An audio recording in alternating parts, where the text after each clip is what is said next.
November 1st, 2002, I met Howie and my life changed forever. This photo is Howie on our wedding day, November 1st of 2004. After the scary ordeal with Jay Baykal, I dated a number of men, including Bob Solomon, another guy with a foot fetish I met in a sailing club, a contractor who was selling a house on Pelican Island, Mr. America, his last name was Collins, for the life of me I can't think of his first name, and others I've totally forgotten. But I didn't let any of them move in. Eugene Baskin and I met at the kickoff party for a new concept that Mary Hessler Key was introducing to Tampa Bay called No More Homeless Pets. The coalition was being formed to end euthanasia of healthy dogs and cats in shelters by implementing an aggressive spay and neuter program. Big Cat Rescue is one of the founding members of No More Homeless Pets of Hillsborough County. At that party, Howie won my adoration immediately because he had actually visited Wildlife on Easy Street and knew who we were when it seemed that no one in the area had ever heard of us. Mary Key had suggested he visit us with his little foster brother Eric years before. Mary had invited her best friend, Howie, to the kickoff party because she wanted to get him involved.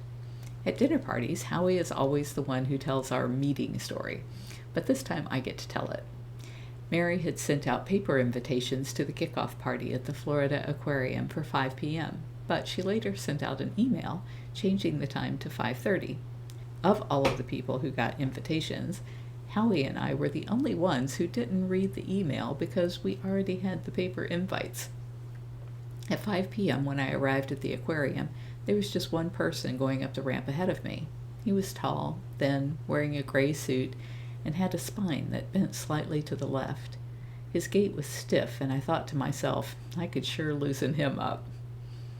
He heard me behind him, as we were the only people in the area, and turned to ask if I was going to this pet function. I moved up beside him, and we chatted as we walked up the ramp to the room where the event was to take place.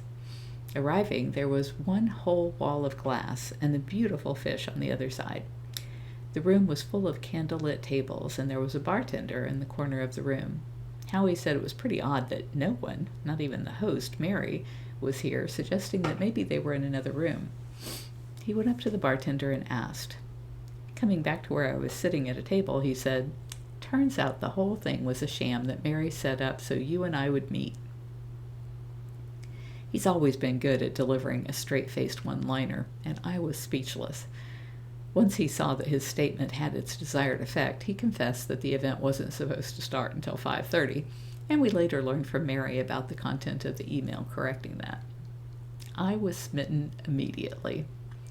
I had been seeing a hypnotherapist about my weight, my shame, and my horrible choices in men. I decided that the next guy I'd date would be somebody I would never be attracted to ordinarily. Howie certainly fit that description. I've never cared about a man's physical appearance. I think that's shallow. My previous predilection was for the bad boys, and this guy was like meeting Mr. Rogers, right down to the closet full of sweater vests. It's how I first described him to Jamie and my mom, too. Turns out to be the best decision I ever made. The following is Howie's bio.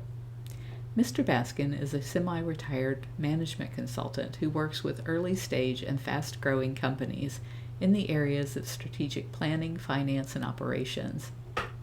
He conducts strategic planning sessions, creates financial forecasts, and monitors performance against them, assists in developing financial presentations, marketing materials, and management reports to monitor both financial and non-financial metrics. In some cases, he actively negotiates transactions on behalf of clients. Mr. Baskin is a graduate of Union College in Schenectady, I can never say this word, in Schenectady, New York. He earned a law degree from the University of Miami in 1978 and an MBA from the Harvard Business School in 1980. Mr. Baskin spent 11 years at Citicorp in various assignments, most recently as Director of Strategic Planning for the Commercial Real Estate Division, whose assets exceeded $20 billion. Since leaving Citicorp in 1991, He has been an equity participant and general manager in 3 companies, one of which he co-founded.